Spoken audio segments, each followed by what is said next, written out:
Hiroshima Mon Amour. You saw nothing in Hiroshima. Nothing.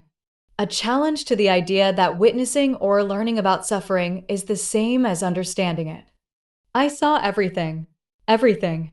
A counterclaim that personal experience or empathy can lead to understanding, even if imperfect. The illusion is so perfect that tourists weep in the evening. Suggests that memory and history can be manipulated to create emotional, but possibly superficial responses. Like you, I have fought with all my might not to forget. Shows the struggle to preserve memory despite the human tendency or desire to forget pain.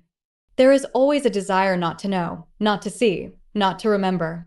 Comments on the human instinct to avoid confronting traumatic truths. Time will pass. It will fade. Acknowledges the inevitable erosion of memory and emotion over time. Your memory is already turning into a legend. Shows how personal memories, once shared, start becoming stories rather than lived experiences. I'll forget you. I'm forgetting you already. A confession of emotional defense through forced forgetting, even as the feelings remain. I think about you. I think about you constantly.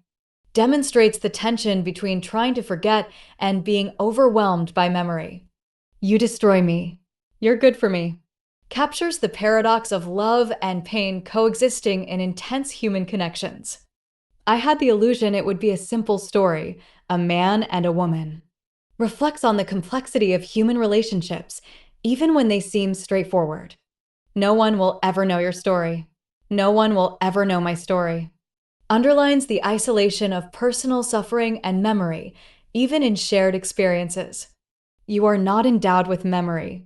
A metaphor suggesting emotional detachment or the inability to empathize deeply. I remember the fear.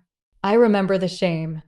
Shows that emotional memory can outlast facts or rational thought. The dead are never really dead. They live in our memories.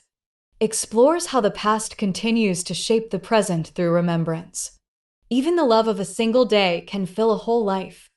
Highlights how fleeting moments of deep emotional truth can define existence. It will begin again. It always begins again. Expresses the cyclical nature of love, memory, war, and human experience. When you're in love, you always begin again, all over again. Ties emotional rebirth and forgetting to the act of loving anew. Hiroshima was the start of forgetting.